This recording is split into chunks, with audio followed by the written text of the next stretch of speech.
Welcome to Mondays with Marcia. I'm former Utah State Representative Marcia Judkins, and I'm here to talk Utah politics with you. And today I'm talking about income taxes. Utah didn't have a state income tax until 1931, and it was introduced during the Great Depression when property taxes weren't generating enough revenue to fund public services. And around the same time, Utah also implemented the state sales tax to help stabilize its finances. Originally, income tax revenue wasn't marked for any specific purpose. It went into the state's general fund and could be used for anything.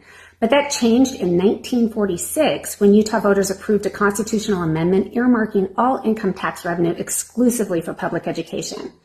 From that point on, income tax could only be used to fund K-12 public schools, and this was a major shift in fiscal policy and also showed just how much Utahns valued education.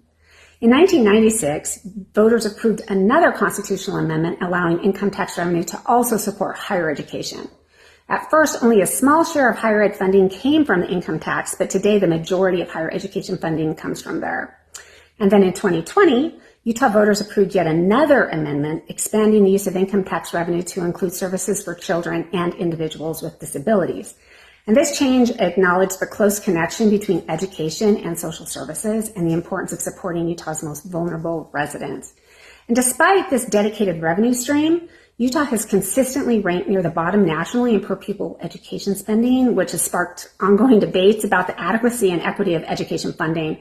And I watched this all play out firsthand during my time as a Provost School Board member. So while earmarking income tax for education creates a reliable funding source, it doesn't guarantee how much money schools receive each year. That's ultimately up to the state legislature, which may choose to allocate funds to reserves, issue tax cuts, or shift priorities instead of fully investing in per pupil spending.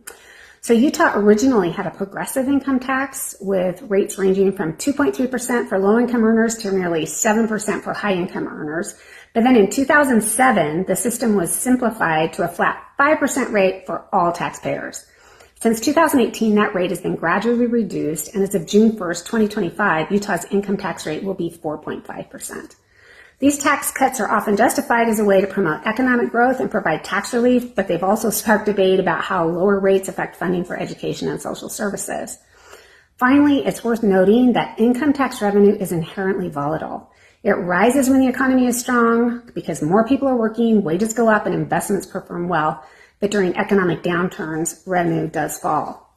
So even with a flat tax, overall collections fluctuate because incomes change with the economy. So in the Utah legislature, there's been a push to get rid of the income tax. And in my opinion, this is one of those ideas that may sound good, but the consequences would be devastating.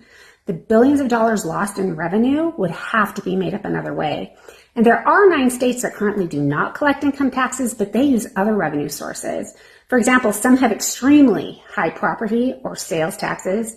Some have an abundance of oil and gas and rely on severance taxes, and others collect a lot of revenue from gambling and tourism and even tolling roads.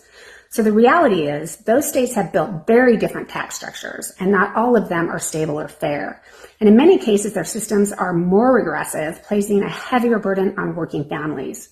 So until Utah has a realistic, well-vetted alternative that can replace income tax revenue without hurting residents or undermining education funding, I believe we should stick with the system that has served us well for nearly a century, our 3-legged tax stool of income, sales, and property taxes.